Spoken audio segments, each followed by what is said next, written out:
The radio crackled with barely concealed laughter as Captain Kath Mardox outlined her battle plan to the wargame commanders. "Ma'am, did you just suggest using ... paper maps?" The question dripped with disbelief from Lieutenant Colonel Marcus Webb, whose team had dominated every digital warfare simulation for the past 3 years. Around the command center, officers exchanged glances that said everything about what they thought of Mardox's antiquated approach. But in less than 72 hours, that same laughter would die in their throats as they watched their most advanced AI-driven strategies crumble before tactics that hadn't been used since their grandfather's generation.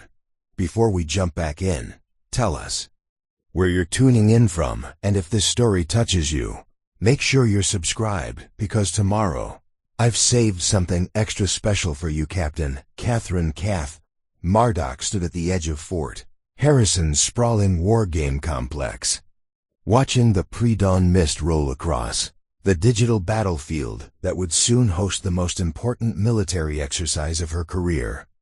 In her hands, she held something that made every other officer on base do a double take, a genuine leather-bound tactical manual from 1943, its pages yellowed with age and filled with handwritten notes in faded blue ink. The annual War College Strategic Command Exercise was no ordinary training simulation.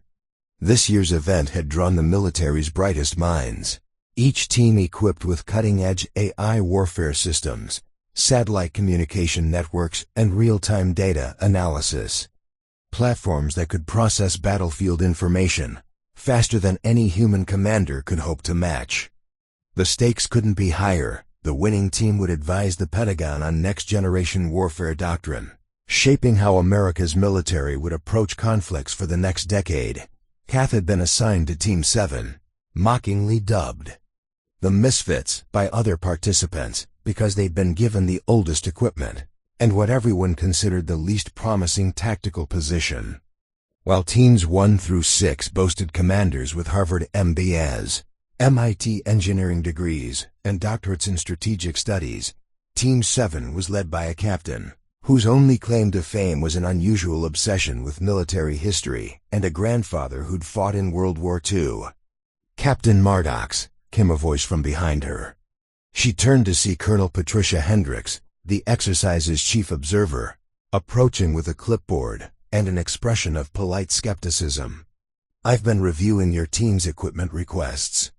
I have to ask, are you seriously planning to conduct a modern warfare simulation using analog communication methods and paper-based planning systems?" Kath smiled, closing the tactical manual and tucking it under her arm. "Colonel, with respect, sometimes the oldest tools are the most reliable ones. When everyone else is looking at their screens, someone needs to be looking at the bigger picture." "Colonel." Hendricks glanced at the manual, noting the worn cover and dog-eared pages. "Captain, this exercise will be monitored by senior Pentagon officials. The other teams are using quantum-encrypted communications and AI-assisted strategic planning. Are you certain you want to stake your career on whatever that is?" "It's my great-grandfather's tactical manual from the Pacific Theater," Kath replied, her voice carrying a quiet confidence that seemed oddly out of place given her disadvantageous position. "Colonel Samuel Mardox, 82nd Airborne. He used these exact strategies to outmaneuver German forces that had every technological advantage except one. They'd forgotten that warfare is about understanding your enemy's psychology, not just their equipment." The colonel's expression softened slightly. Military families carried their own kind of respect on bases like Harrison, but that didn't change the tactical reality. "Captain, I admire the family connection, but this is 2024. Modern warfare is about information processing speed, network coordination, and real-time adaptation. The team that can analyze data fastest and adjust their strategy accordingly will win this exercise." Kath looked out over the exercise area, where other teams were already setting up their mobile command centers, sleek, climate-controlled vehicles, packed with servers, satellite dishes, and multiple screens displaying everything from weather data to enemy unit movements. Her own team's command center was a pair of canvas tents and a collection of folding tables that looked like they'd been borrowed from a church picnic. Maybe, she said quietly. Or maybe the team that wins will be the one that remembers warfare. Existed before computers, and will still exist after the next electromagnetic pulse takes all those fancy screens offline. Colonel Hendricks studied Kath's face, searching for signs of doubt or uncertainty. What she found instead was the calm confidence of someone who'd thought through their approach thoroughly and arrived at conclusions that others might find questionable, but that made perfect sense to her. "Captain, I hope you know what you're doing. This exercise will be observed by some very important people who are making very important decisions about the future of military doctrine." "I understand, ma'am. But respectfully, those important people might need to be reminded that the fundamentals of strategy haven't changed since Sun Tzu wrote The Art of War. Technology changes, but human nature doesn't. And at the end of the day, warfare is still about humans making decisions under pressure." As Colonel Hendricks walked away, Kath opened the tactical manual again, studying a particular page that her great-grandfather had marked with multiple annotations. The strategy outlined there had been used to defeat a technologically superior enemy force by exploiting a single weakness, their over-reliance on communication networks that could be disrupted. She traced her finger along a hand-drawn diagram showing how small, independent units could achieve objectives that larger, more coordinated forces couldn't accomplish when their coordination systems failed. Her team began arriving as the sun crested the horizon. Staff Sergeant Mike Torres, a communication specialist who looked skeptical about their analog approach, but was willing to follow orders. Lieutenant Sarah Chun, an intelligence analyst who'd requested assignment to Team 7 specifically because she was curious about Kath's unconventional methods. Sergeant First Class David Park, a logistics coordinator who'd served 3 tours in Afghanistan and understood that sometimes the simplest solutions were the most effective ones. "Morning, Captain," Torres said, eyeing the canvas tents with obvious doubt. "I've set up the radio equipment like you requested, but I have to ask, why are we using frequency-hopping radios from the 1990s, when every other team has quantum-encrypted satellite communication?" Kath gathered her team around one of the folding tables, spreading out a large paper map of the exercise area. The map was covered in topographical details, marked with colored pencils and showing elevation changes, water sources, and natural choke points that wouldn't appear on digital displays focused on unit movements and technological assets. "Because," she said, pointing to several locations on the map, "quantum encryption is only as good as the satellites it depends on. Frequency-hopping radios work even when someone's jamming communication networks. And these paper maps will still be accurate when someone hits us with electronic warfare that turns everyone else's screens into expensive paperweights." Lieutenant Chun leaned forward, studying the map. "Captain, are you expecting electronic warfare?" "The exercise parameters didn't mention. The exercise parameters mention realistic combat conditions," Kath interrupted. "In realistic combat, the enemy doesn't play by the rules you've prepared for. They exploit whatever weaknesses they can find. And right now, every other team has the same weakness. They're completely dependent on technology that can be disrupted." She opened the tactical manual to a page showing communication protocols for units operating under communication blackout conditions. The strategies were elegant in their simplicity. Predetermined rally points, time-based coordination that didn't require constant contact, and decision-making authority distributed to individual unit leaders, rather than centralized in a command structure that could be paralyzed if communication links failed. "Great-grandfather Samuel fought in the Battle of the Bulge," Kath continued, her voice taking on the tone of someone sharing both family history and tactical wisdom. "German forces had better tanks, better artillery, and better communication equipment. But when winter weather disrupted their radio networks and cut their supply lines, American forces using basic infantry tactics and simple coordination methods were able to exploit the confusion and turn the battle around. Sergeant Park nodded slowly. I've seen this in Afghanistan. High-tech equipment is great until it breaks or gets jammed. Then you fall back on basic fieldcraft and hope your people know how to think for themselves. Exactly, Kath said. This exercise is designed to test strategic thinking under pressure. Everyone else is going to be managing information streams and trying to coordinate complex operations through digital networks. We're going to be doing something different. We're going to be fighting like our grandparents did, with simple plans, reliable equipment, and individual initiative. Torres still looked skeptical.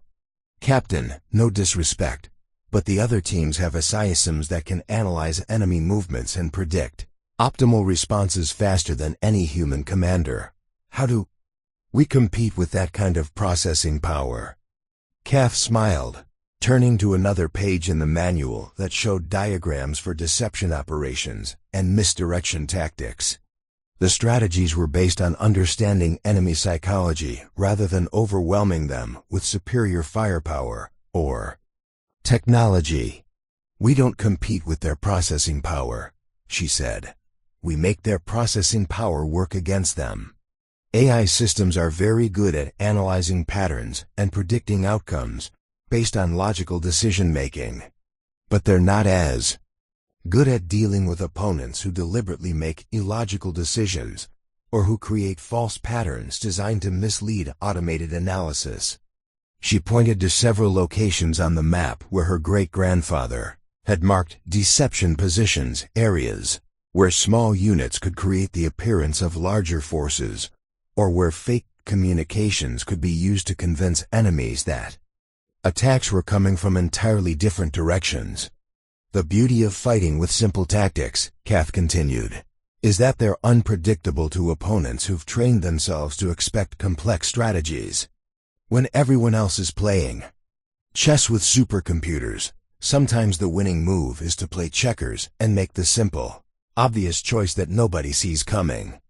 Lieutenant Chun was studying the manual over Kath's shoulder, noting the detailed annotations and tactical modifications that had been added over decades of practical experience.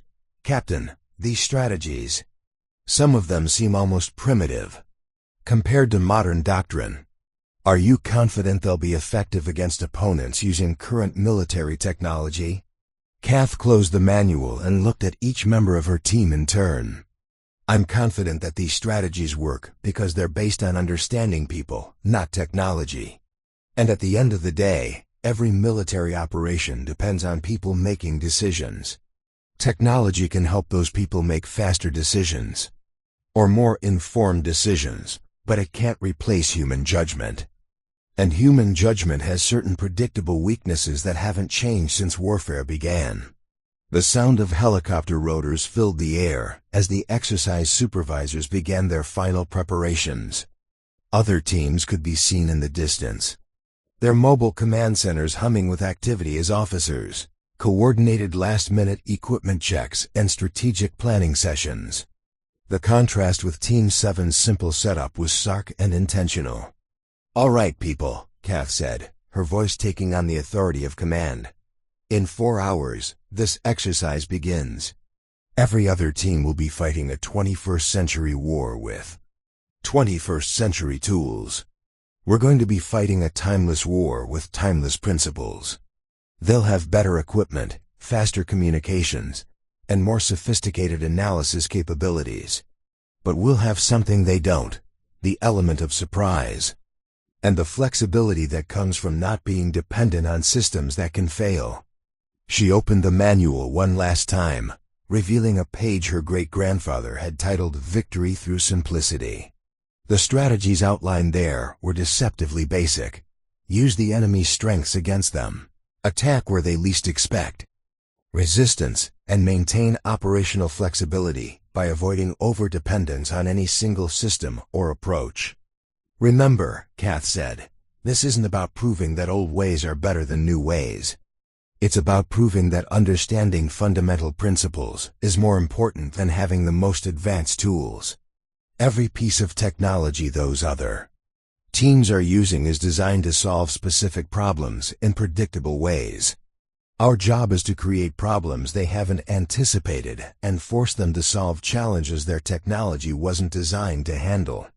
As her team dispersed to make final preparations, Kath remained at the folding table, studying the map and the manual side by side. The exercise would test everything she'd learned about strategy, leadership, and the timeless principles her great-grandfather had passed down through family stories and faded handwritten notes. In a few hours, she'd discover whether understanding the past could provide the key to winning the future. Preparing and narrating this story took us a lot of time. So if you are enjoying it, subscribe to our channel. It means a lot to us. Now, back to the story. The War College's main briefing amphitheater buzzed with the kind of controlled energy that preceded major military exercises. Captain Kath Mardox sat in the back row, observing as each team leader presented their strategic approach to a panel of senior officers who would be evaluating their performance. The presentations had been going for 2 hours, and a clear pattern had emerged that made her feel like she was watching variations on the same theme. Team 1's leader, Lieutenant Colonel Marcus Webb, stood before a massive digital display showing real-time battlefield simulations powered by artificial intelligence. His presentation was slick, professional, and utterly confident. Our Atlas system processes over 10,000 battlefield variables per second, he explained to the impressed panel. We can predict enemy movements with 94% accuracy and optimize our response strategies faster than any human command structure could manage. Webb clicked through slides showing his team's mobile command center, a climate-controlled vehicle packed with quantum processors, satellite uplinks, and holographic battle displays that looked like something from a science fiction movie. We've integrated drone reconnaissance with predictive analytics and automated logistics coordination. When the exercise begins, we'll have complete situational awareness updated in real time across all operational theaters. General Raymond Foster, the exercise's senior evaluator, leaned forward with obvious interest. Colonel Webb, what's your contingency plan if communication networks are compromised? Webb's smile didn't waver. Sir, we're using quantum-encrypted satellite networks with triple redundancy. The probability of total communication failure is less than 0.3%. And even if primary networks were somehow disrupted, our AI systems are designed to operate autonomously using predetermined decision trees. Kath made a note in the margin of her great-grandfather's manual. Overconfidence in system reliability, classic vulnerability. She'd seen this same assumption lead to failures in Iraq, when sandstorms knocked out satellite communications and left high-tech units blind and confused while basic infantry units continued operating normally. Team 2's presentation was equally impressive, but took a different approach. Major Jennifer Cruz showcased their swarm intelligence network, hundreds of small drones operating like a digital beehive, sharing information instantaneously and adapting their behavior based on collective data analysis. Traditional command structures create bottlenecks, Cruz explained. Our distributed intelligence system eliminates single points of failure by spreading decision-making across the entire network. The demonstration was genuinely impressive. Dozens of small drones moved across a digital battlefield like a coordinated organism, responding to threats and opportunities with fluid precision that seemed almost alive. Each drone carried sensors, communication equipment, and small weapon systems, creating a network that could gather intelligence, coordinate attacks, and adapt to changing conditions without human intervention. Major Cruz asked Colonel Patricia Hendricks, what happens if an opponent uses electronic warfare to disrupt your network communications? Ma'am, the drones use frequency-agile mesh networking with autonomous failover protocols. If communication is jammed, they switch to backup frequencies automatically. If those are jammed, they operate independently using machine learning algorithms trained on thousands of combat scenarios. Kath wrote another note, sophisticated but dependent on technology functioning as designed. What if enemy doesn't fight according to training scenarios? Team 3 presented a strategy based on information dominance through cyber integration. Their leader, Major Thomas Richardson, had an impressive background in cybersecurity and demonstrated how his team could use electronic warfare to disrupt enemy communications while maintaining their own operational capabilities through hardened networks and encrypted protocols. Modern warfare is fought in cyberspace before it's fought on the ground, Richardson declared, showing slides of code streams and network diagrams that looked incomprehensible to anyone without advanced technical training. We can blind enemy sensors, disrupt their communications, and feed false information into their decision-making systems while remaining invisible to their countermeasures. The demonstration showed enemy units on a digital map becoming confused and disorganized as their communication networks were compromised and their sensors fed false data. It was elegant and devastating, turning the enemy's own technology against them with surgical precision. But Kath noticed something interesting in the presentation.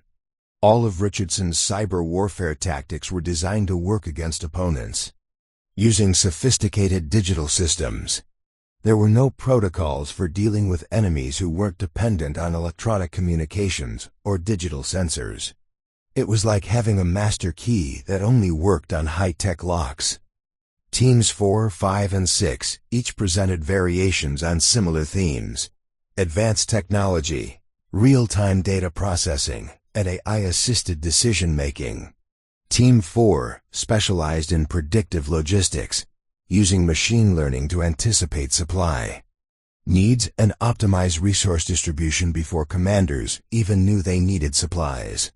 Team 5 focused on adaptive battlefield management, with AI systems that could rewrite tactical plans on the fly based on changing conditions. Team 6 presented quantum strategic analysis, using quantum computing to explore millions of possible tactical scenarios simultaneously and identify optimal strategies. Each presentation was more technically impressive than the last. The senior officers were clearly fascinated by the sophisticated capabilities on display, asking detailed questions about processing speeds, network redundancies, and algorithmic decision-making processes. These weren't just military exercises. They were showcases for the future of warfare itself.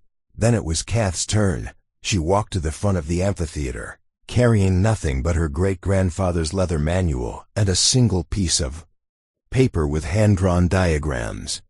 The contrast with the previous presentations was jarring. Where other team leaders had used laser pointers and digital displays, Kath simply opened the old manual and placed it on the podium. "Gentlemen, ladies," she began, her voice carrying clearly through the amphitheater without the need for wireless microphones or amplification systems. "My team will be using tactical principles developed during World War II, adapted for current conditions, but based on fundamental strategic concepts that predate digital technology by several decades."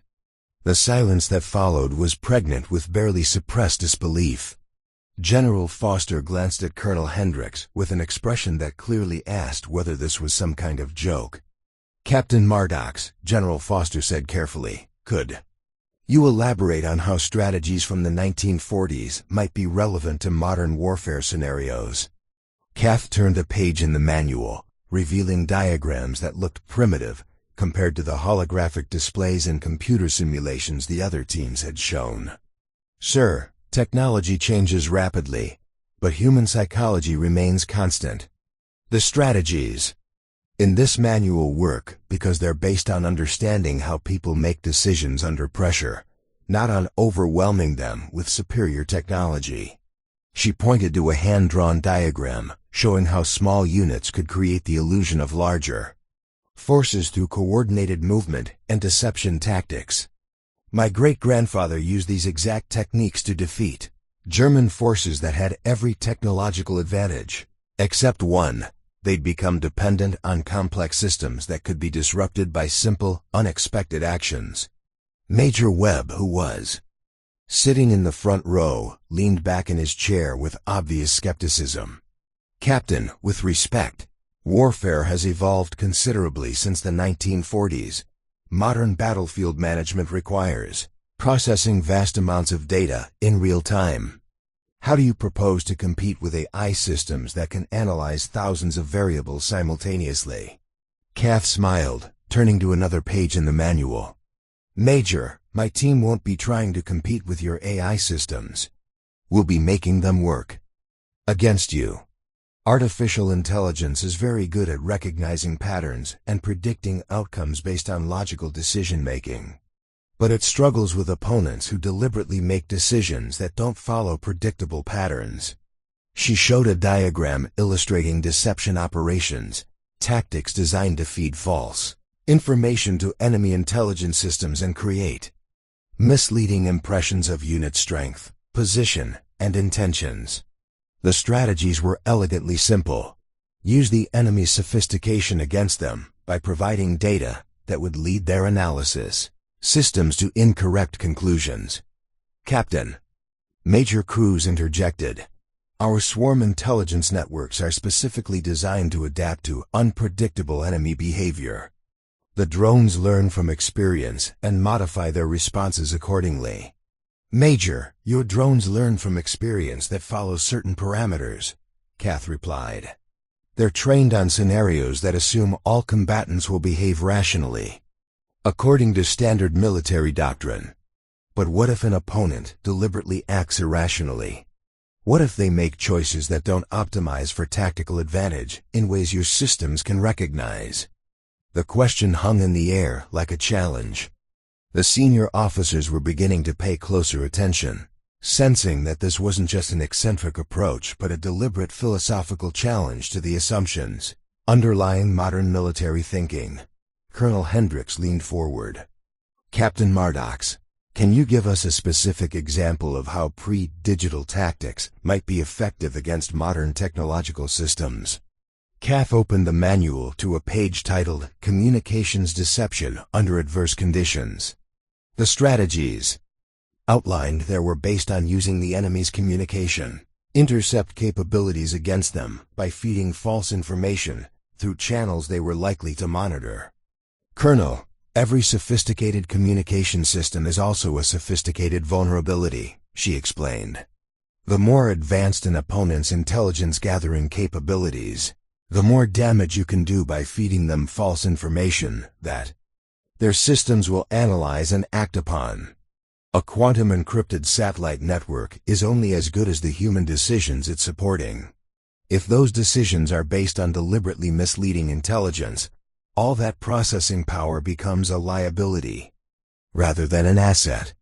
She turned to another diagram showing how small mobile units could exploit the time delays inherent in centralized decision-making systems. Modern command structures depend on gathering information, processing it centrally, and distributing decisions back to field units.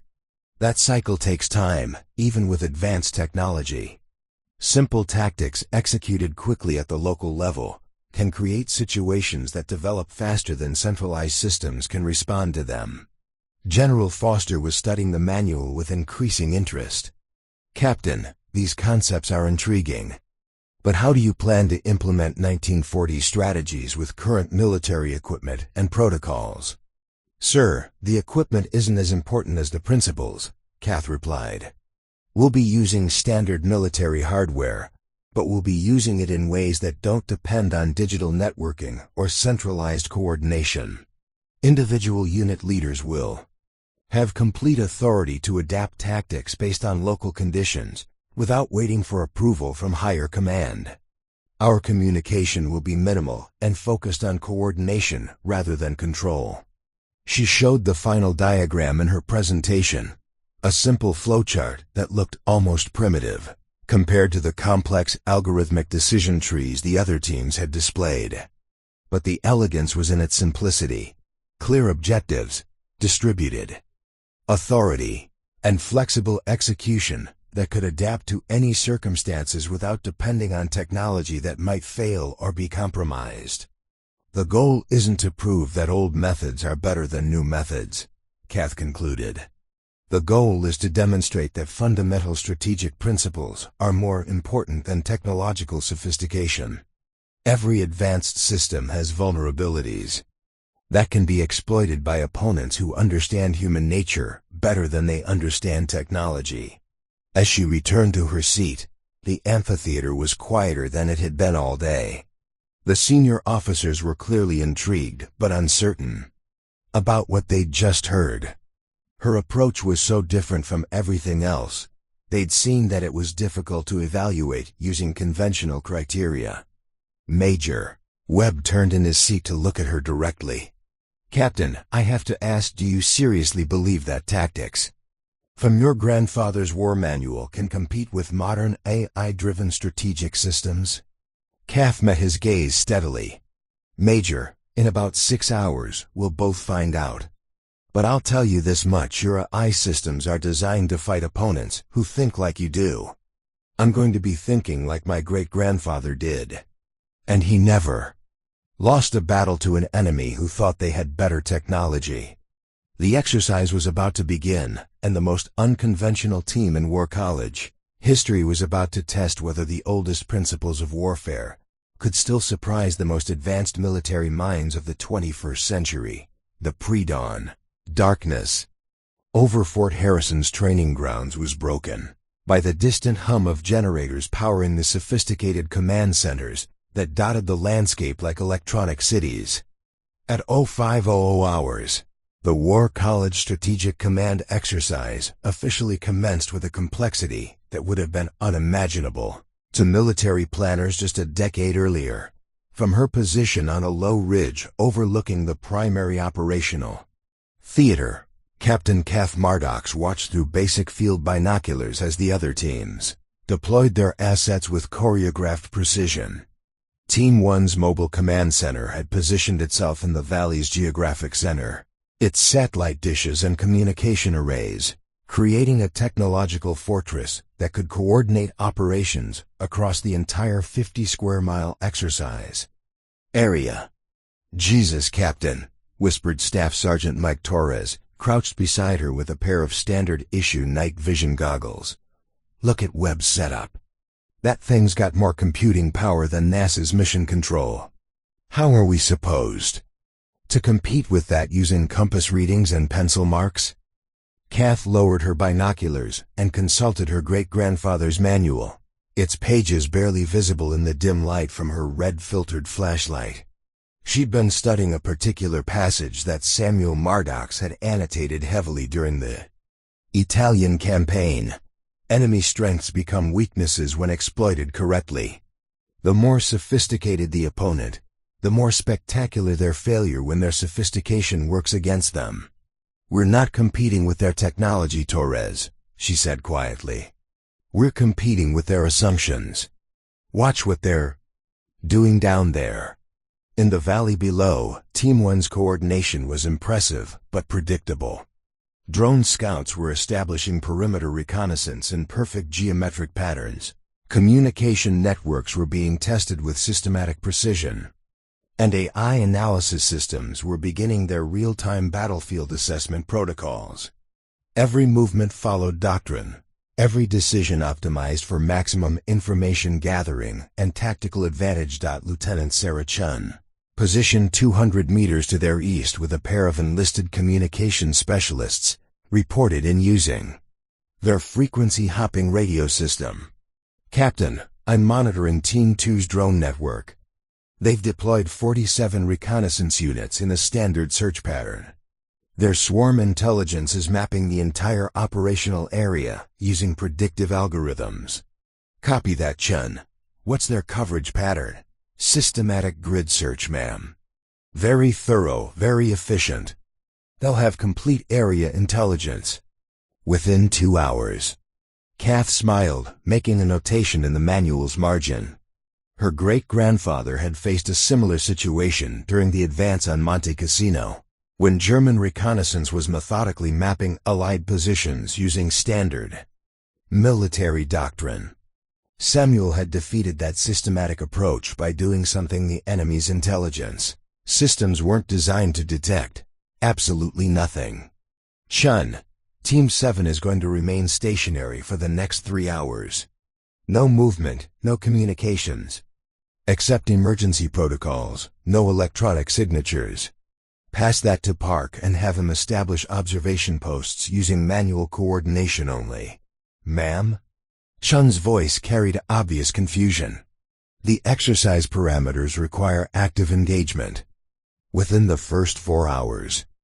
If we don't demonstrate tactical initiative, the exercise parameters require tactical engagement, Kath corrected. They don't specify what kind of engagement. Sometimes the most aggressive action is complete inaction.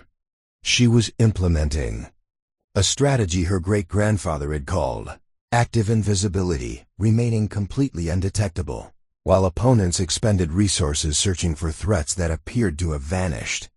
The approach was counterintuitive to modern military thinking, which emphasized constant movement, continuous communication, and aggressive information gathering. Down in the valley, the technological symphony was reaching full crescendo. Team 3's cyber warfare specialists had begun their electronic assault, attempting to penetrate other teams' communication networks and disrupt their coordination systems. Team 4's predictive logistics algorithms were calculating optimal supply routes and resource allocation strategies. Team 5's adaptive battlefield management AI was processing thousands of tactical scenarios and identifying optimal response patterns. It was an impressive display of 21st century military capability, but Kath noticed something that the sophisticated systems seemed to be missing. None of them were designed to deal with an opponent who simply wasn't participating in the technological competition. Her radio crackled softly. "Captain, this is Sergeant First Class Park. I've got eyes on Teams 3 and 5 from the southern observation point. Their electronic warfare systems are trying to jam communication frequencies, but they're only targeting digital networks. Our analog systems aren't even registering on their countermeasures. What about their reconnaissance?" "Ma'am, their drones are searching for heat signatures, electronic emissions, and movement patterns. Since we're not using any electronic equipment and haven't moved from our initial positions, they're flying right over us. The eye systems seem to be interpreting our lack of activity as area clear." Kath consulted another page in the manual, where Samuel had written about the German tendency to dismiss static positions as abandoned or irrelevant. Modern commanders think in terms of active threats, he'd noted. They're trained to respond to movement and aggression. An opponent who doesn't move and doesn't transmit becomes invisible to systems designed to detect and counter active threats. 2 hours into the exercise, the first major engagement erupted in the eastern sector as Teams 1 and 2 made contact. Webb's AI-coordinated forces had identified Cruiser's drone swarm as a high-priority target and launched a sophisticated counterattack using electronic jamming and precision missile strikes. The battle was swift, decisive, and completely digital, fought between computer systems that calculated optimal strategies and executed them with mechanical precision. Team 2's swarm intelligence adapted quickly, redistributing its network to compensate for losses and launching coordinated counterstrikes against Team 1's command structure. Within minutes, both sides were fully engaged in a technological arms race that consumed enormous amounts of resources and revealed their positions to every other team on the battlefield. "Captain," Torres whispered, "shouldn't we be doing something? They're fighting a real battle down there while we're sitting on this hill reading an old book." Kath was watching the engagement through her binoculars, noting how both teams were following predictable tactical doctrine, even as they adapted to each other's moves. The AI systems were impressive, but they were fighting according to programmed parameters that assumed all opponents would behave rationally according to standard military logic.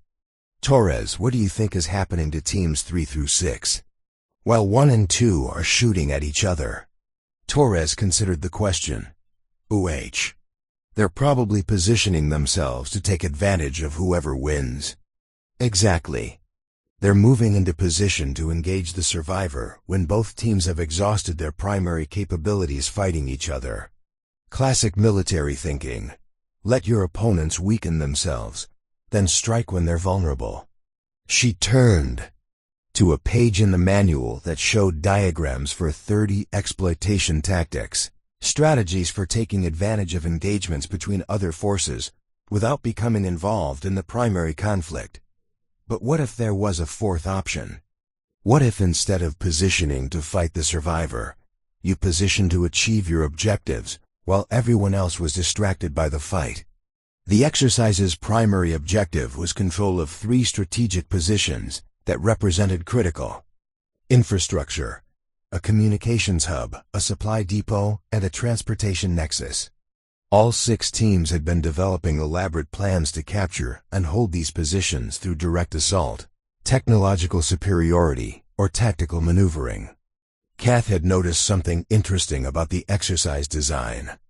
While the strategic positions were heavily defended and monitored, the evaluation criteria focused on achieving objectives rather than following specific tactical approaches. According to her reading of the parameters, a team could win by demonstrating control of the strategic positions, regardless of how that control was achieved. Chun, this is Mardox.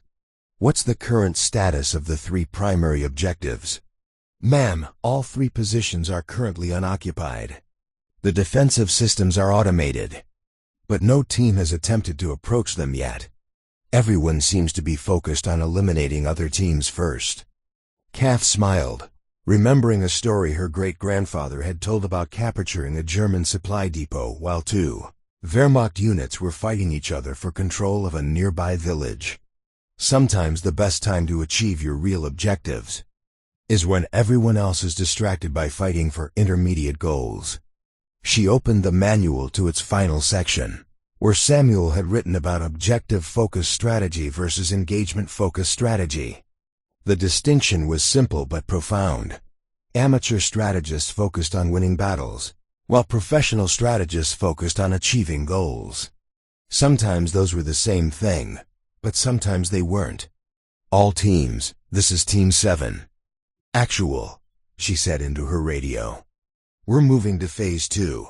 Chun, take your element and establish observation on Objective Alpha. Park, move to Overwatch position for Objective Bravo. Torres, you're with me for Objective Charlie. Remember, we're not trying to fight anyone. We're trying to win. As Team 7 began moving for the first time in 3 hours, their actions were nearly invisible to the sophisticated monitoring systems focused on the major engagement between Teams 1 and 2. The other team's AI systems were processing thousands of data points about the ongoing battle, analyzing tactical movements, and predicting outcomes. But they weren't configured to detect opponents who were deliberately avoiding combat while pursuing alternative strategies. Kath led Torres down from their observation ridge using terrain features that would mask their movement from electronic surveillance.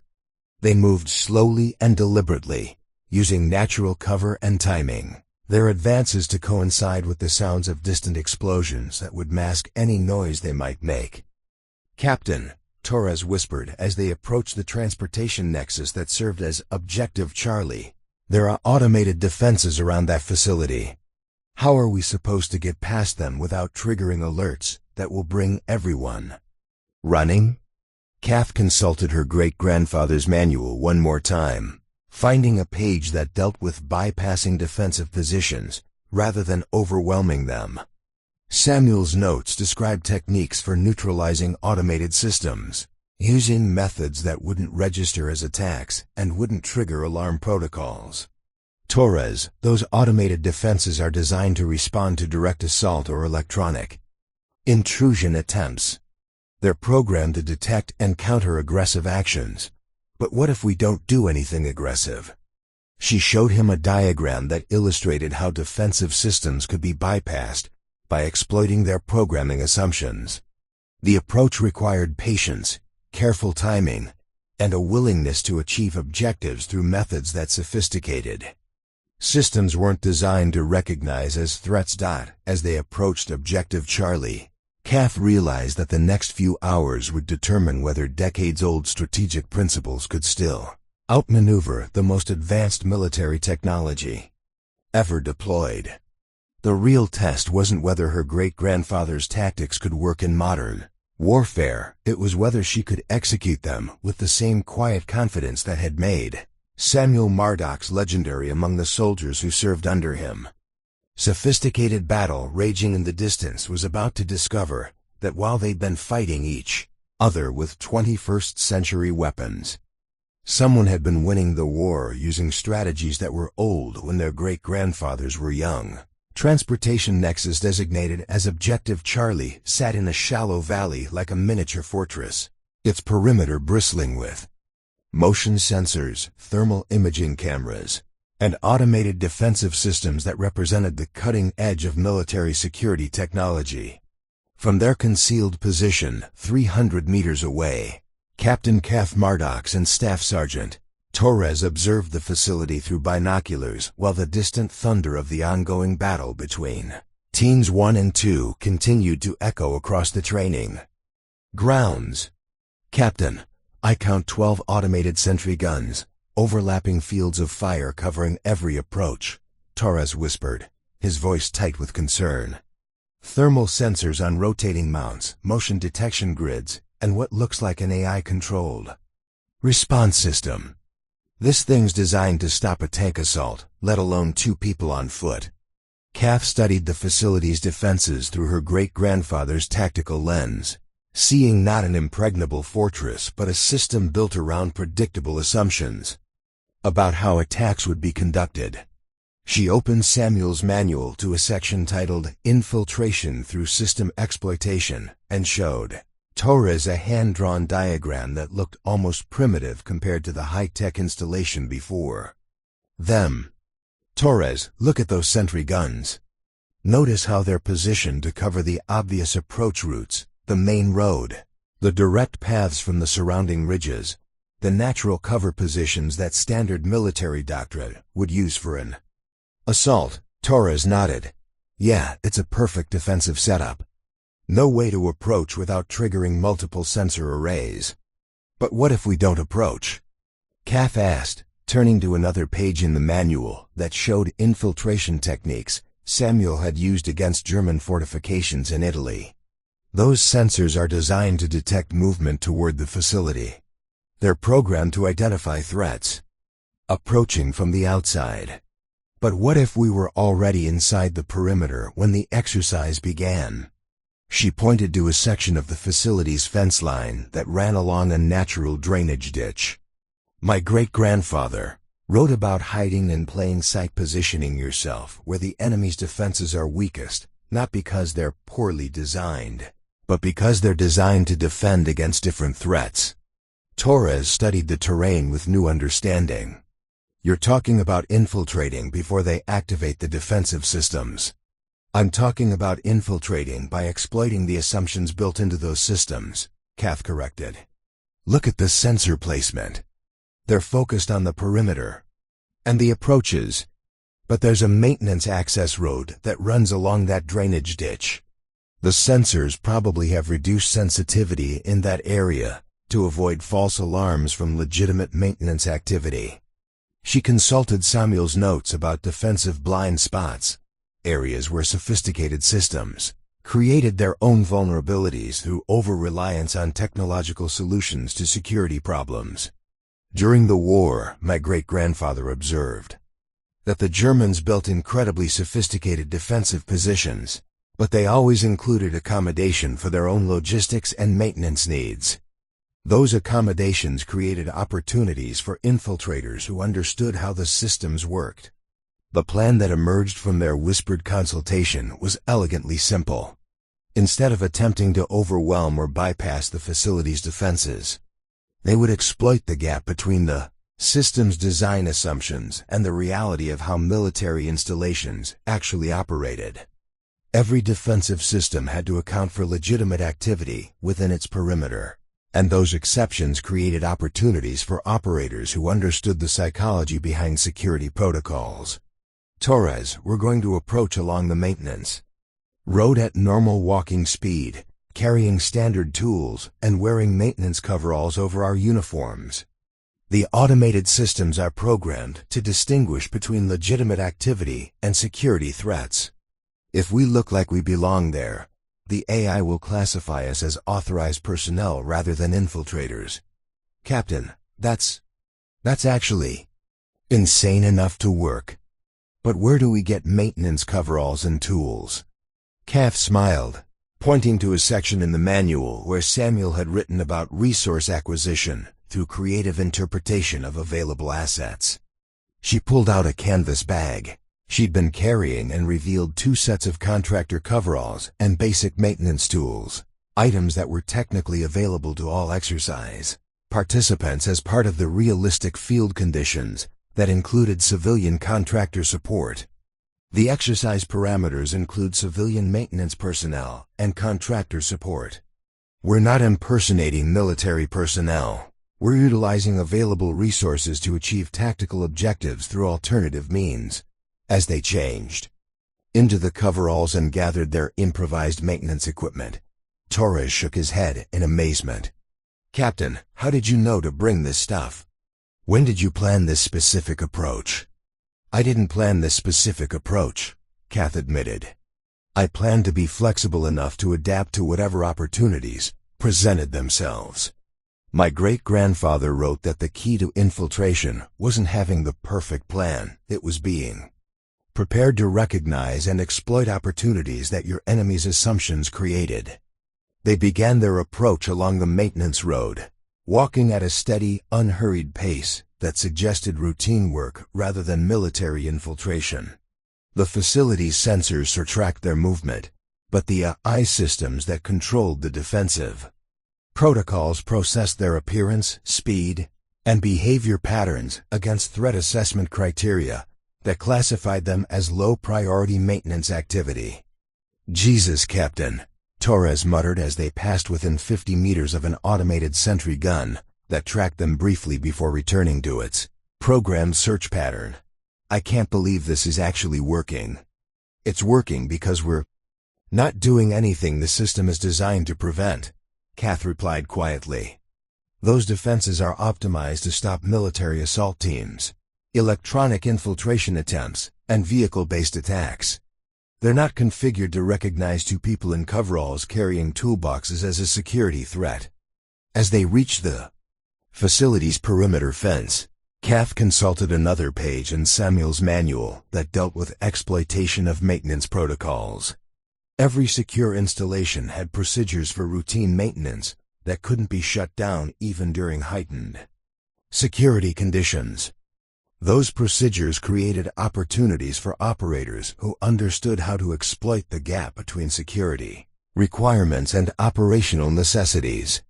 Torres, there's a maintenance access panel on the north side of the main building. According to the exercise briefing materials, it's designed to allow routine systems checks without compromising facility security. We're going to conduct a routine systems check. The maintenance access panel was exactly where the briefing documents had indicated, protected by a simple electronic lock that was designed to keep out casual intruders rather than determined infiltrators. But Kath didn't attempt to pick the lock or bypass its electronic systems.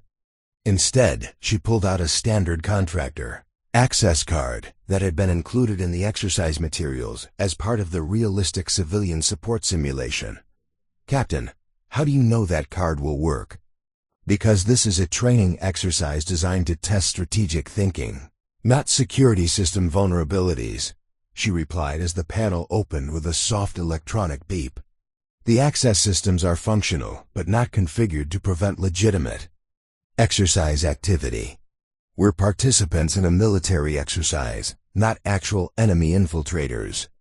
Inside the facility, they found themselves in a control room filled with monitoring equipment and status displays that showed the current state of the exercise across all operational areas. The information available was staggering real-time.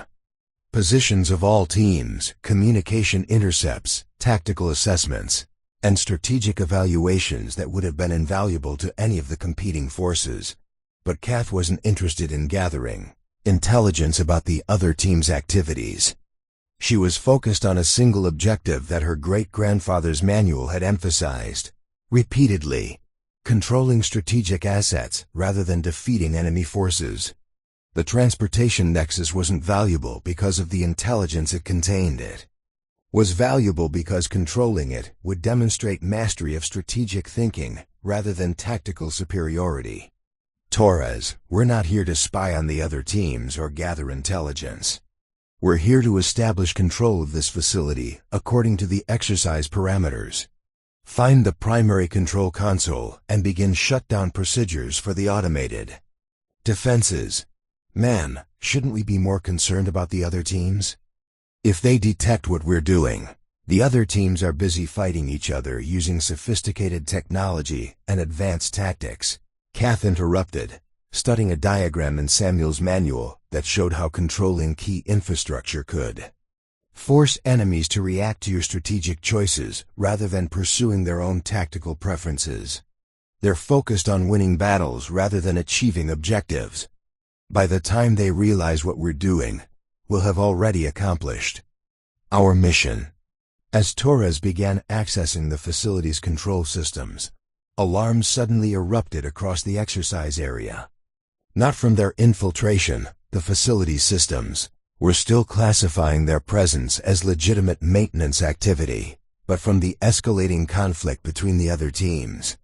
Team 3 had launched a cyber attack against Team 4's predictive logistics network, causing a cascade failure that had triggered emergency protocols across multiple operational areas.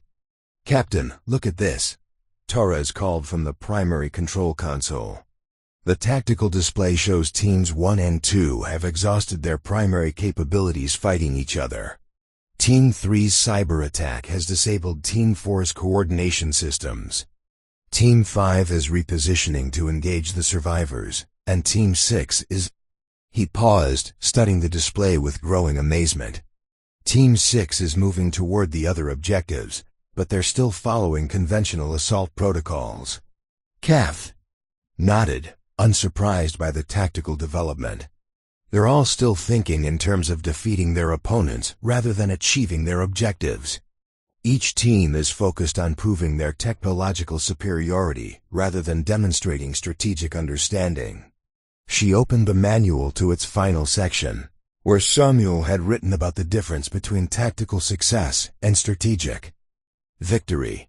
Winning battles makes you a good soldier, he'd noted. Achieving objectives while avoiding unnecessary battles makes you a strategist. As Torres completed the shutdown of the facility's automated defenses, effectively establishing Team 7's control over Objective Charlie, Kath's radio crackled with reports from Lieutenant Chun and Sergeant First Class Park. Both elements had successfully approached their assigned objectives using similar infiltration techniques, exploiting the gap between the facility's defensive assumptions and the reality of exercise conditions. "Captain, this is Chun. Objective Alpha is secure." The communications hub's defenses were focused on preventing electronic intrusion and direct assault. They weren't configured to detect personnel using legitimate maintenance access procedures. "Copy. Chun, Park, what's your status?" "Ma'am, Objective Bravo is under our control." The supply depot security systems were designed to prevent theft and sabotage, not to identify exercise participants conducting authorized facility inspections. Kath allowed herself a moment of satisfaction as she realized that Team 7 had achieved all three primary objectives while the other teams were still engaged in technological combat with each other. The approach hadn't required superior firepower, advanced AI systems, or sophisticated electronic warfare capabilities. It had required understanding that modern defensive systems, like the human opponents who designed them, were built around assumptions that could be exploited by operators who thought differently about the nature of Strategic objectives. All elements, this is Team 7 actual, she broadcast on the exercise frequency that all teams monitored. We have established control of all 3 primary objectives. Facilities are secure and operational under Team 7 authority. The silence that followed was profound and immediate, as if someone had suddenly turned off the sound of the entire exercise. The exercise communication frequency erupted into chaos within seconds of Captain Kath Mardox's announcement. Lieutenant Colonel Marcus Webb's voice cut through the static first, sharp with disbelief and barely controlled anger. Negative, Team 7.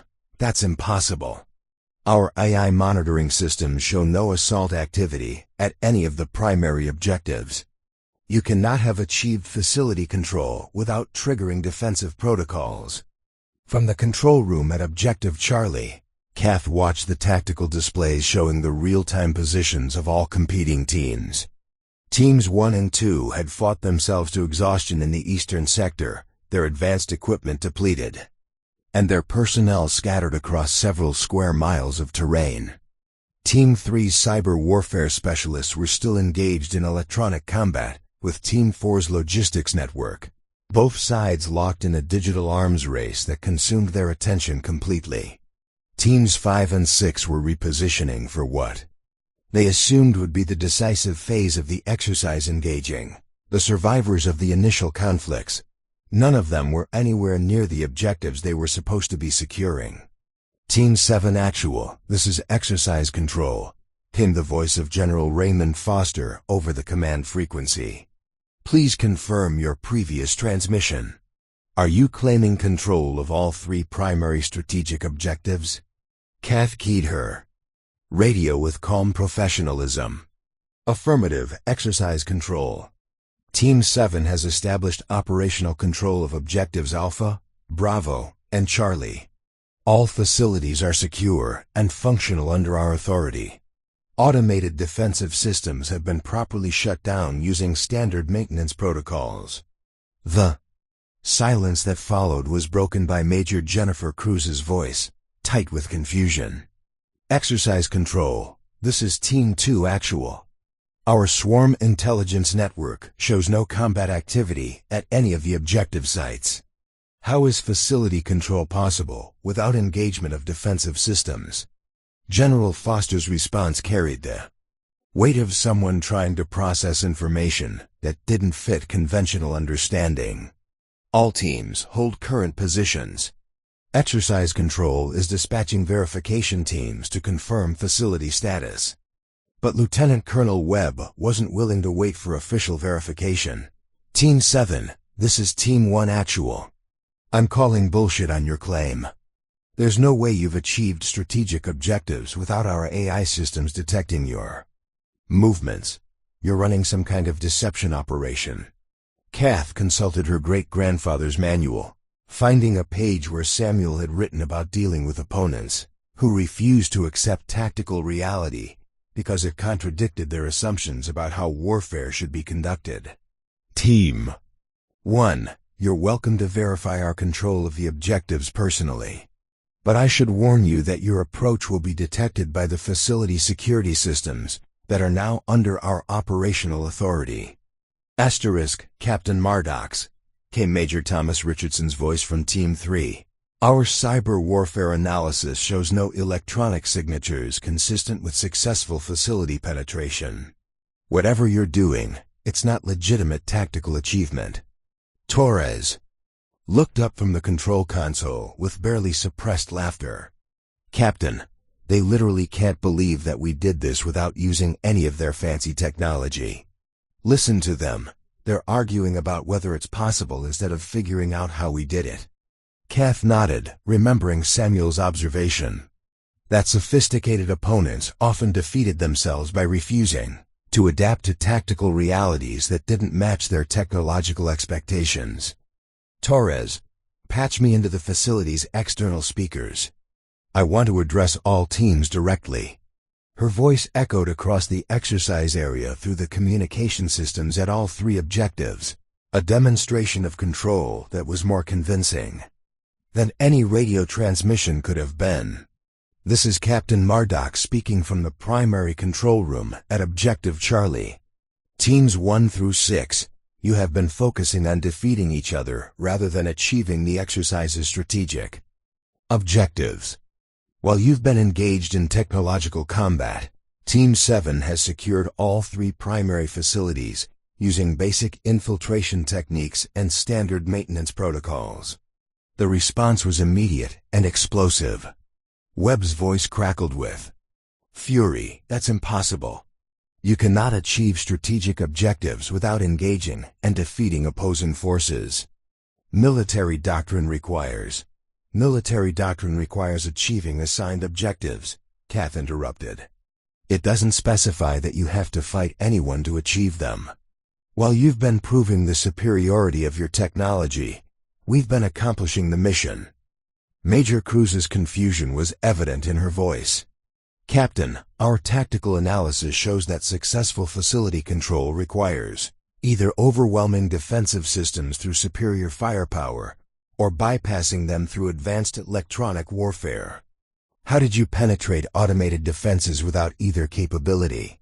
Kath opened Samuel's manual to a page titled Exploitation of Enemy Assumptions, sharing her great-grandfather's wisdom with opponents who had never considered that their sophisticated systems might be vulnerable to approaches that didn't involve sophisticated counters. Major, your analysis assumes that penetrating defensive systems requires defeating them. But what if you could accomplish your objectives without triggering defensive responses at all? She gestured to Torres, who began transmitting live video feeds from all 3 secured facilities, showing Team 7 personnel operating control systems and accessing secured areas without any signs of combat damage or defensive activation. The evidence was undeniable but somehow incredible to opponents who had built their entire strategic approach around technological superiority. Jesus Christ, muttered Sergeant First Class David Park over the radio from Objective Bravo. Captain, you should hear the radio chatter from the other teams. They're arguing with each other about whether what we did is even possible according to their computer models. Lieutenant Sarah Chun's voice came through clearly from Objective Alpha. Ma'am, I've got visual on Team 5 approaching from the northeast. They're moving in standard assault formation, heading directly for the main defensive perimeter. Should I activate the facility's defensive systems against them? Kath considered the tactical situation with grim satisfaction. Team 7 now controlled the defensive systems that the other teams had been designed to overcome. She could turn their own exercise against them, using the automated defenses to demonstrate the futility of their conventional approaches. Negative. Chun, let them approach using their standard tactics. I want them to see how their sophisticated assault techniques work against offensive systems that are now under hostile control. Team 5's approach was textbook perfect, a coordinated advance using cover and concealment, electronic jamming of communication systems, and precision timing that should have allowed them to overwhelm the facility's automated defenses through sheer tactical superiority. Their AI-assisted coordination was flawless, their equipment functioned exactly as designed, and their execution demonstrated everything that modern military training was supposed to achieve. But when they triggered the facility's defensive perimeter, the automated systems didn't respond with the programmed defensive protocols they'd trained against. Instead, the systems activated under Team 7's control, using the facility's own defenses to demonstrate that controlling strategic assets was more valuable than being able to attack them. Team 5, this is Objective Alpha Control, Chun announced over the facility's external speakers. You are approaching a facility under hostile control. Your assault tactics are being monitored and recorded for analysis. Please note that your sophisticated approach has been detected and countered by defensive systems that are now being operated against you rather than protecting the facility from you. The psychological impact was devastating. Team 5 had spent months training to overcome automated defensive systems using advanced tactics and superior technology. discovering that those same systems were now being used against them by opponents who had achieved control through methods their training hadn't anticipated created a form of tactical paralysis. Major Patricia Wells, Team 5's leader, keyed her radio with obvious frustration. Exercise control. This is Team 5 actual. We're requesting clarification of engagement parameters. How are we supposed to assault facilities that are under legitimate enemy control using our own defensive systems against us? General Foster's response carried the weight of someone who was beginning to understand that this exercise had revealed something fundamental about contemporary military thinking. Team 5, you are encountering the tactical reality of attempting to retake strategic objectives after they have been secured by enemy forces. Adapt your approach accordingly. But General, Wells protested, our training scenarios never included situations where enemies had achieved strategic objectives without engaging our forces first. Our tactical doctrines assume that we'll be competing for control of objectives, not trying to retake them from opponents who are already entrenched. From the control room at Objective Charlie, Kath listened to the growing confusion among the other teams with a mixture of sympathy and satisfaction. They were experiencing the disorientation that came from having their fundamental assumptions about warfare challenged by tactical realities they'd never been trained to handle. Torres, patch me into the general exercise frequency. I want to explain something to our colleagues. Her voice carried clearly across the exercise area, reaching teams that were scattered, confused, and struggling to adapt to a tactical situation that none of their sophisticated training had prepared them for. Teams 1 through 6, you're experiencing what military strategists call assumption failure. You've been trained to fight opponents who think like you do, use technology like yours, and make tactical decisions according to doctrine that you understand.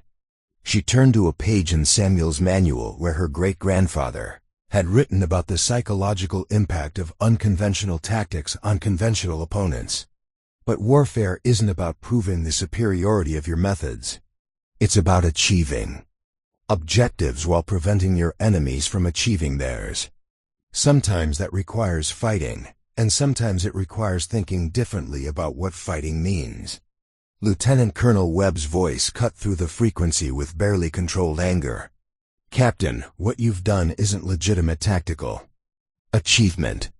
It's exploitation of exercise conditions that don't reflect real combat situations. Kath smiled, consulting another page in the manual where Samuel had addressed similar accusations from German officers who claimed his tactics weren't legitimate, according to their understanding of how warfare should be conducted. Colonel, with respect, real combat situations are exactly where conventional thinking fails most dramatically. Enemies don't cooperate with your tactical assumptions or limit themselves to approaches that your technology is designed to counter. She paused, allowing her words to sink in before delivering the observation that would define the remainder of the exercise. You've spent this entire operation proving that your technology is superior to each other's technology. But none of you considered the possibility that the real test wasn't technological superiority. It was strategic understanding. The radio frequency fell silent as 6 teams of highly trained military professionals realized that they had been outmaneuvered, not by superior firepower or advanced technology, but by someone who had understood the exercise's real requirements better than they had. The War College's emergency command bunker buzzed with unprecedented activity as senior officers scrambled to understand how their most sophisticated military exercise had been completely upended by tactics that predated their grandparents' generation. General Raymond Foster stood before a wall of tactical displays showing the exercise area, his expression revealing the kind of professional confusion that came from watching fundamental assumptions about modern warfare collapse in real time. Colonel Hendricks, he said quietly to his chief observer, in 30 years of military service, I've never seen anything like this.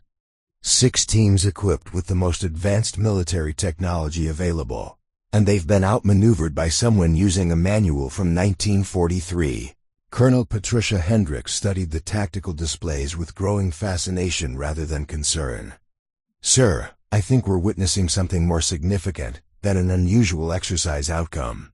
Captain Mardox hasn't just won a war game, she's demonstrated that our current military doctrine has a fundamental blind spot on the exercise frequency." Lieutenant Colonel Webb's voice carried the strain of a commander whose entire worldview was being challenged by tactical realities that didn't fit his training. "Exercise control. Team 1 is requesting immediate clarification of victory conditions. If strategic objectives can be achieved without combat engagement, then our entire tactical doctrine is meaningless." "Not meaningless, Colonel," came General Foster's measured response. "Perhaps incomplete." But Webb wasn't prepared to accept that assessment. "General, with respect, what Team 7 accomplished isn't replicable in actual combat conditions. Real enemies don't cooperate with infiltration attempts or allow opponents to exploit maintenance protocols." From Objective Charlie's control room, Captain Kath Mardox listened to Webb's protests while studying her great-grandfather's manual. Samuel had faced similar arguments from military colleagues who insisted his unconventional approaches wouldn't work against real enemies who understood proper tactical doctrine. "Colonel Webb," she responded over the exercise frequency, "you're making the same assumption that defeated German forces made during World War II, that enemies will behave according to your expectations about how warfare should be conducted. Real enemies exploit whatever weaknesses they can find, regardless of whether those weaknesses fit conventional tactical thinking." The conversation was interrupted by urgent transmissions from Team 6, whose leader, Major Rachel Thompson, had been observing the exercise developments with growing alarm. "Exercise control. Team 6 is implementing emergency tactical doctrine. We're initiating coordinated assault on all 3 objectives simultaneously. Request permission to use maximum allowable force." General Foster's response was immediate and firm. "Negative, Team 6. Exercise parameters specifically prohibit actions that would result in facility damage or equipment destruction. You will adapt your tactical approach to current battlefield conditions." But Team 6 was already moving, implementing a desperate strategy that represented everything conventional military thinking taught about overwhelming entrenched positions through coordinated application of superior force. Their approach was tactically sound, professionally executed, and completely predictable to an opponent who understood that sophisticated strategies often followed sophisticated patterns. "Captain," Staff Sergeant Torres called from the control console, "Team 6 is splitting into 3 assault elements, 1 for each objective. They're using classic combined arms tactics, electronic warfare, to disrupt our communications, precision strikes to neutralize defensive positions, and coordinated ground assault to overwhelm our defensive capabilities." Kath opened Samuel's manual to a section titled "Defense Against Sophisticated Opponents," where her great-grandfather had written about the psychological advantages that came from forcing enemies to attack positions they didn't understand using methods that weren't designed for the tactical situation they actually faced. "Torres, Team 6 is implementing exactly the kind of assault doctrine they've been trained to execute. They're treating this like a conventional military operation against conventional defensive positions, but we're not defending conventionally." She keyed her radio to coordinate with Lieutenant Chun and Sergeant First Class Park, implementing a defensive strategy that her great-grandfather had used against German forces who assumed American positions would be defended according to standard military doctrine. "All Team 7 elements, this is Mardox actual. Team 6 is approaching using textbook assault tactics. We're implementing Protocol Samuel, let them commit to their approach, then demonstrate why textbook solutions don't work against non-textbook problems." Protocol Samuel was named for her great-grandfather's most successful defensive operation, where he had allowed German forces to implement a sophisticated assault against positions that appeared to be defended conventionally but were actually defended using psychological principles that turned the attacker's sophistication against them. At Objective Alpha, Lieutenant Chun watched through binoculars as Team 6's first assault element approached using perfect tactical coordination. "Captain, they're executing a flawless combined arms assault. Electronic jamming, suppressive fire, and ground movement that should overwhelm any conventional defensive position." "Copy, Chun. Are they approaching the facility itself or the defensive perimeter?" "They're focusing on the defensive perimeter, ma'am. They're trying to neutralize the automated systems before attempting facility penetration." Kath smiled, remembering Samuel's observation that sophisticated opponents often defeated themselves by attacking problems that didn't actually exist. "Chun, let them spend their resources attacking defensive systems that we've already shut down. When they realize they're fighting ghosts, they'll be too committed to their approach to adapt effectively." Team 6's assault was impressive to observe, a textbook demonstration of modern military coordination that would have been devastating against any conventional defensive position. Their electronic warfare specialists successfully jammed communication frequencies that Team 7 wasn't using. Their precision strikes effectively neutralized automated defensive systems that were already deactivated. Their ground assault overcame perimeter defenses that had been deliberately left unmanned. The psychological impact of fighting enemies that weren't there was immediate and disorienting. Team 6 had trained extensively to overcome sophisticated resistance using overwhelming tactical superiority. Discovering that their sophisticated resistance was encountering no resistance at all created a form of tactical confusion that their training hadn't addressed. "Jesus," muttered one of Team 6's assault leaders over the radio, his voice carrying obvious bewilderment. "We've neutralized the perimeter defenses, but there's nobody here. It's like they just left." Major Thompson's response revealed the growing frustration of a commander whose tactical doctrine wasn't equipped to handle opponents who refused to fight according to predictable patterns. Negative assault teams. Intelligence indicates enemy presence at all 3 facilities. Continue advance using standard building clearing procedures. But Team 7 wasn't hiding inside the facilities waiting to be cleared by standard procedures. They had positioned themselves to observe Team 6's assault from concealed positions that allowed them to document every aspect of their opponent's tactical approach while remaining completely undetected. "Torres, are you recording Team 6's assault procedures?" "Yes, ma'am. Complete documentation of their tactical approach, response timing, and coordination methods. This is like watching a demonstration of everything conventional military doctrine teaches about facility assault." Kath consulted another page in Samuel's manual, where her great-grandfather had written about the intelligence value of allowing enemies to reveal their capabilities while remaining undetected yourself. "Torres, Team 6 is showing us exactly how they've been trained to fight. They're following doctrine so precisely that we can predict their next 3 moves." She keyed her radio to address Team 6 directly, using the psychological approach Samuel had employed against German commanders, who became increasingly frustrated when their sophisticated tactics failed to achieve expected results. "Team 6. This is Captain Mardox. Your assault procedures are textbook perfect, but you're assaulting facilities that are defended using non-textbook methods. You're solving the wrong problem using the right solutions." Major Thompson's response crackled with barely controlled anger. "Captain, whatever games you're playing, they won't work against determined professional assault teams.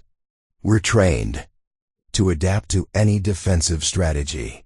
"Major, you're trained to adapt to defensive strategies that follow conventional patterns," Kath replied. "But what if the defensive strategy is to make your training work against you rather than for you?" The question hung in the air like a tactical challenge as Team 6 continued their methodical building clearing procedures, searching for enemies who were observing their every move from positions their training had never taught them to consider. Their sophisticated approach was being neutralized not by superior firepower or advanced technology, but by opponents who understood that the most effective way to defeat sophisticated tactics was to make them irrelevant. "Captain," came Sergeant Park's voice from Objective Bravo. Team 6's assault element just spent 20 minutes clearing a building that was never occupied. They're following standard room clearing procedures against empty rooms while we're documenting their entire tactical approach from observation positions they don't know exist. Copy, Park. What's their current status? Ma'am, they're showing signs of tactical frustration.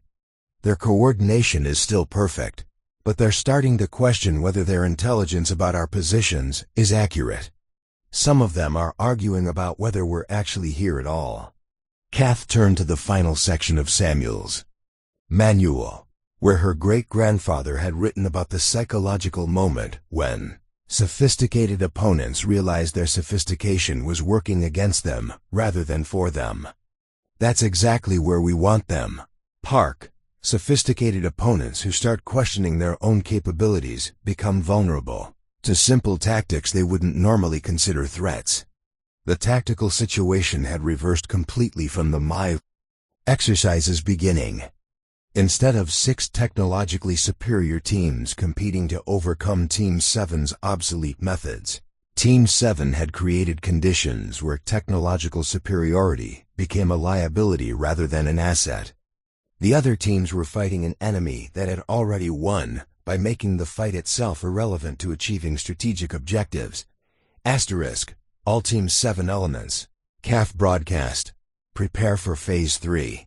We're about to demonstrate that controlling strategic objectives isn't just about taking them, it's about making your enemies waste their resources trying to retake them using methods that can't succeed. As Team 6 continued their futile assault against facilities that were defended using principles their training had never anticipated, Kath realized that the exercise had become something more significant than a competition between different tactical approaches. It had become a demonstration of the difference between fighting wars and winning them. The secure video conference room at the Pentagon hummed with tense energy as 3-star generals, defense contractors, and military strategists watched live feeds from Fort Harrison's wargame, with expressions ranging from fascination to alarm. What had begun as a routine evaluation of next-generation warfare technologies had evolved into something that challenged the fundamental assumptions underlying America's military doctrine for the 21st century.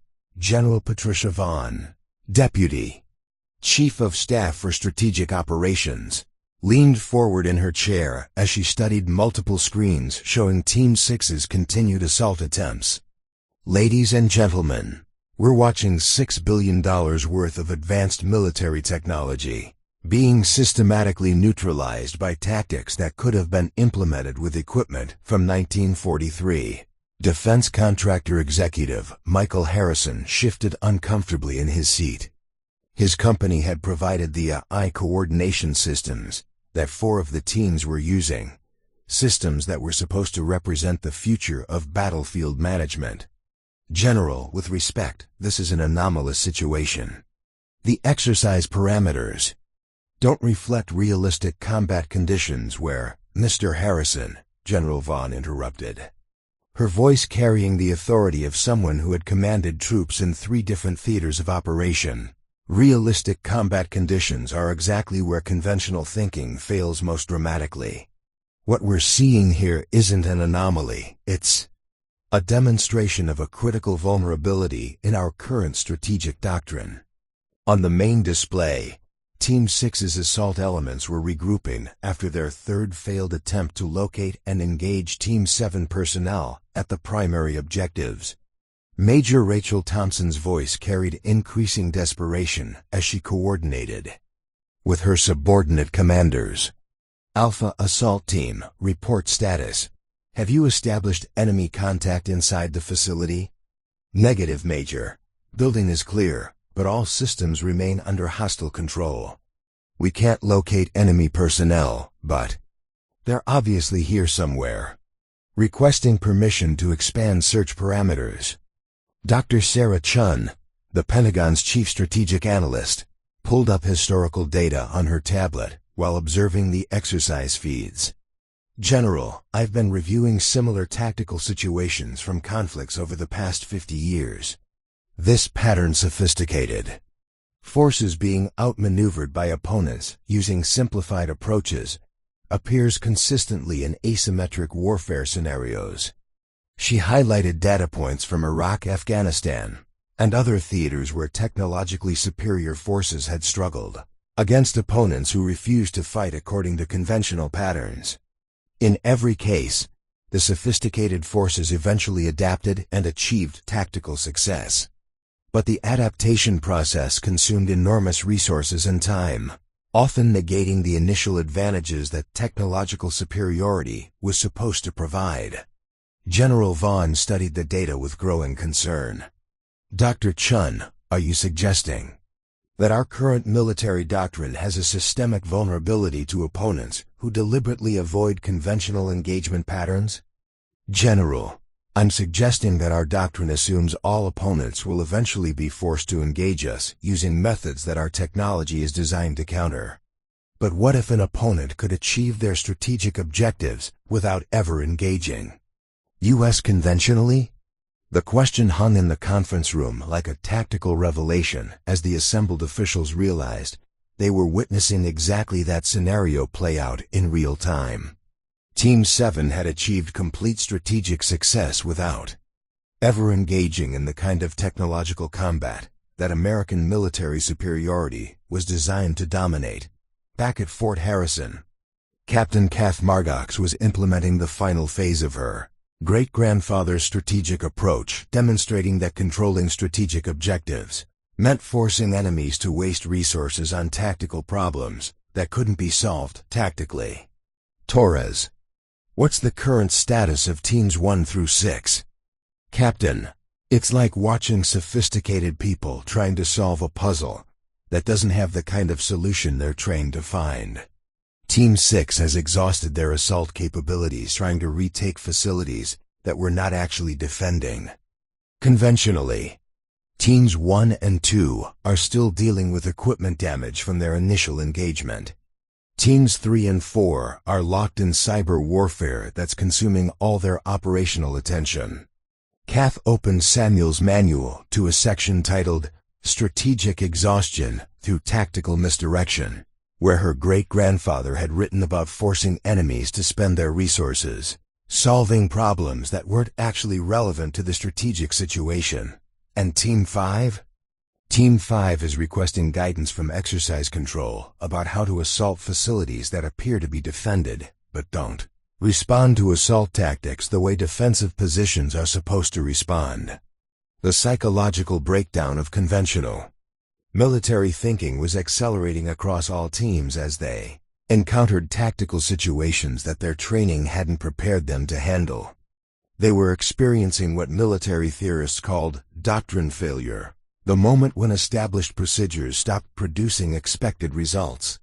Lieutenant Colonel Webb's voice crackled over the exercise frequency with barely controlled frustration. Exercise Control, Team 1 is requesting clarification of engagement rules. How are we supposed to implement tactical doctrine against an opponent who refuses to engage according to tactical doctrine? General Foster's response revealed the growing realization that this exercise had exposed something more significant than training deficiencies. Team 1, you are encountering the reality that enemies don't cooperate with your tactical expectations. Adapt your approach accordingly. General, our approach is based on proven military doctrine developed through decades of operational experience. If that doctrine is ineffective, then perhaps it's time to consider whether that doctrine is complete. Foster interrupted. Captain Mardox, you've been listening to this discussion. Do you have recommendations for how conventional forces should adapt to unconventional strategic approaches? From the control room at Objective Charlie, Kath considered the question while studying her great-grandfather's final notes about the difference between winning battles and achieving strategic objectives.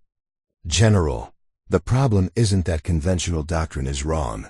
It's that conventional doctrine assumes all strategic problems can be solved through tactical superiority. But some strategic problems require strategic solutions rather than tactical ones. She keyed her radio to address all teams simultaneously, sharing the fundamental insight that had guided her approach from the exercise's beginning. Teams 1 through 6, you've been trying to defeat me tactically so you could achieve strategic objectives. But I achieved strategic objectives first, which made your tactical superiority irrelevant. Major Jennifer Cruz's response carried the bewilderment of someone whose entire professional identity was based on technological solutions to military problems. Captain, what you're describing isn't warfare, I don't know what it is. Major, it's strategy, Kath replied simply. Warfare is about achieving objectives while preventing enemies from achieving theirs. Technology can help with that goal, but it can't replace understanding what the goal actually is. In the Pentagon conference room, the implications of what they were witnessing began to settle over the assembled officials like a strategic revelation. Defense contractor Harrison leaned forward with obvious concern.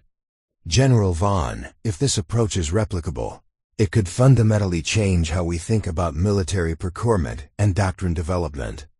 Mr. Harrison, that may be exactly what we need, General Vaughn replied. Our potential adversaries have been studying American military capabilities for decades.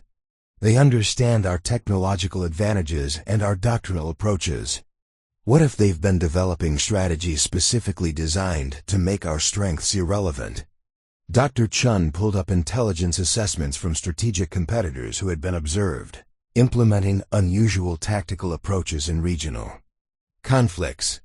General, there are patterns in recent conflicts that suggest exactly that kind of strategic thinking. Opponents who avoid direct engagement while achieving objectives through methods that don't trigger conventional military responses. The exercise feeds showed Team 6 making their fourth assault attempt, this time using modified tactics that acknowledged their previous approaches had failed. But their modifications were still based on conventional military thinking. They were trying to solve an unconventional problem using conventional solutions that had been adjusted rather than replaced. Major Thompson, came Kath's voice over the facility speakers at Objective Alpha. You're modifying your tactical approach, but you're still thinking tactically about a strategic problem. You're trying to retake facilities that I'm not defending, the way you expect defensive positions to be defended. Major Thompson's response revealed the growing psychological pressure that conventional commanders experienced when their training became more liability than asset. Captain, then how are these facilities defended? What's your actual defensive strategy? Major, my defensive strategy is to make your assault capabilities irrelevant by controlling the strategic situation rather than winning tactical engagements. You're trying to fight a battle that I've already made unnecessary. The statement created a moment of tactical silence across the exercise area, as 6 teams of highly trained military professionals realized they had been systematically outmaneuvered not by superior firepower or advanced technology, but by someone who understood that the most effective way to win conflicts was to make fighting unnecessary. General Foster's voice came over the exercise frequency with the weight of someone who had recognized a fundamental shift in military thinking. All teams halt current operations. Exercise control is implementing immediate tactical review. We need to understand what we've just witnessed before proceeding further.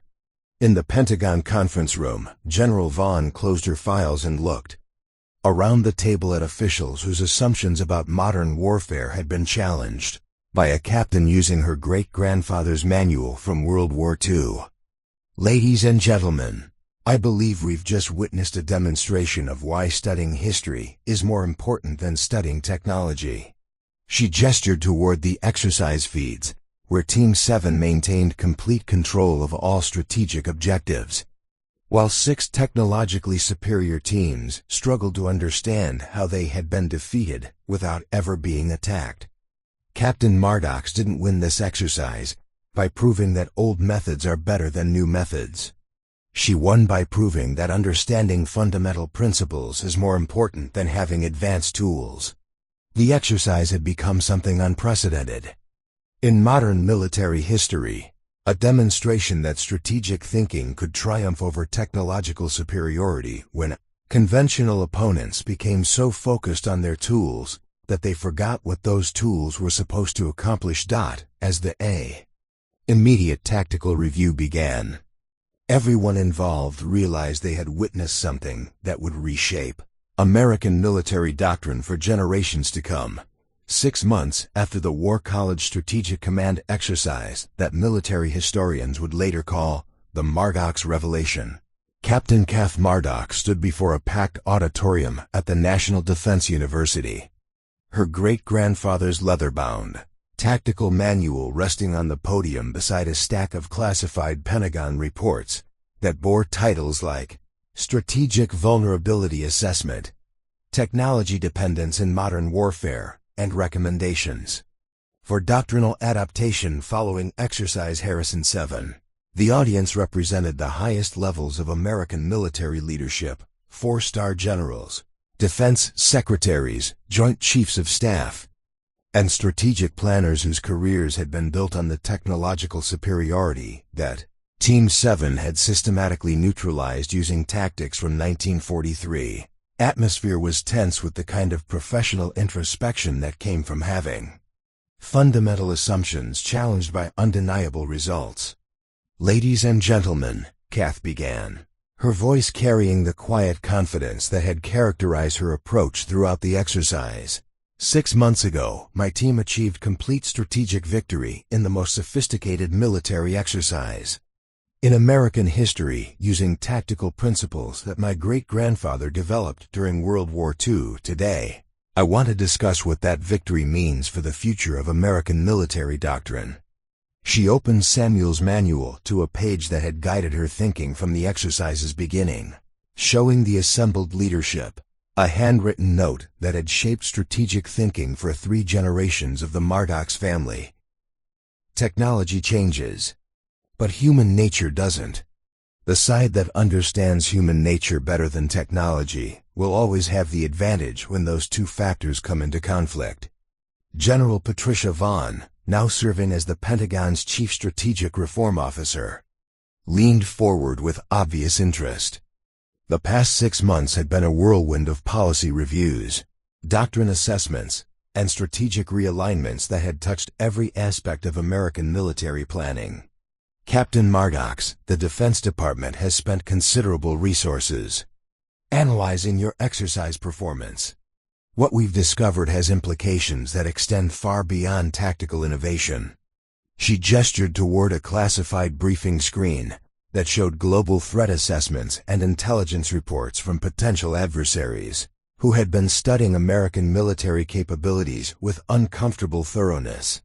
Our strategic competitors have been developing approaches specifically designed to exploit the vulnerabilities you demonstrated. Exercise Harrison 7 was an anomaly. It was a preview of challenges we're likely to face in future conflicts. The implications were staggering. Foreign military analysts had spent decades studying American technological advantages, identifying the assumption patterns that made sophisticated systems vulnerable to unconventional approaches.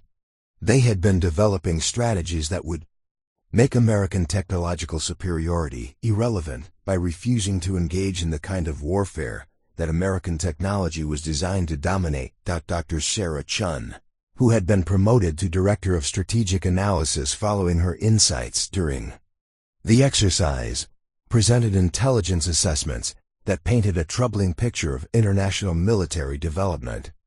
Captain, our analysis indicates that at least 3 potential adversaries have been implementing training programs based on strategic principles similar to those you employed. They're teaching their forces to achieve objectives while avoiding the kind of direct engagement that would allow our technological advantages to be decisive. Kath nodded, consulting another section of Samuel's manual where her great-grandfather had written about the tendency of sophisticated opponents to become vulnerable to simple strategies because their sophistication created predictable patterns. Dr. Chun, that development was inevitable once our potential adversaries realized that matching our technology was less important than making our technology irrelevant. She turned to address the full auditorium, sharing the fundamental insight that had guided her family's approach to strategy for 3 generations. The real lesson of Exercise Harrison 7 isn't that old tactics are better than new tactics. It's that understanding why tactics work is more important than knowing how to implement them. Lieutenant Colonel Marcus Webb, who had requested permission to attend the briefing despite his team's humiliating defeat during the exercise, raised his hand with obvious discomfort. "Captain, with respect, your approach worked in a controlled exercise environment. But in actual combat situations, enemies won't cooperate with infiltration attempts or allow opponents to exploit maintenance protocols." Kath had expected this. Objection. It was the same argument that military professionals had made against unconventional approaches for decades.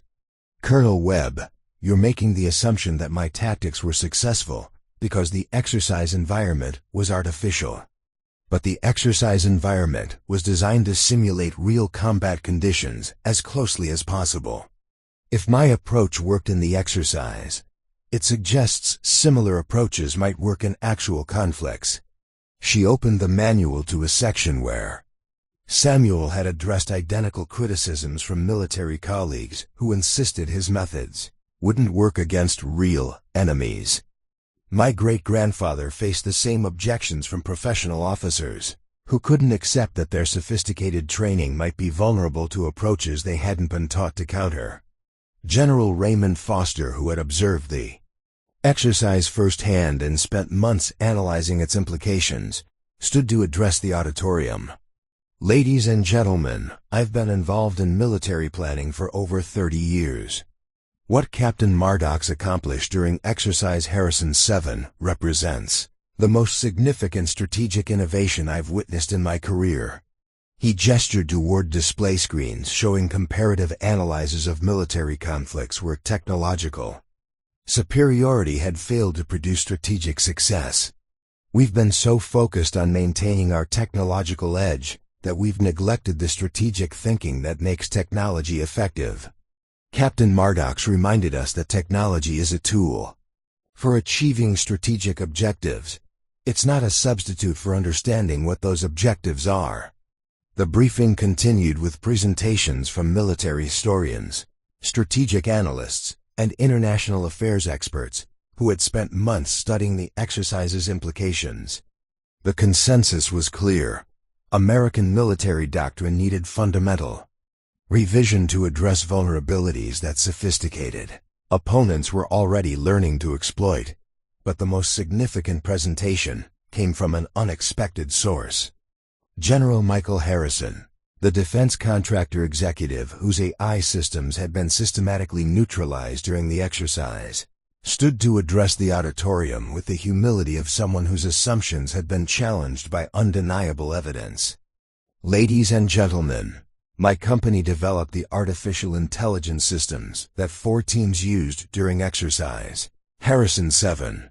Those systems represented years of research and billions of dollars in development costs. Captain Mardox defeated them using tactics that cost nothing to implement and required no advanced technology to execute."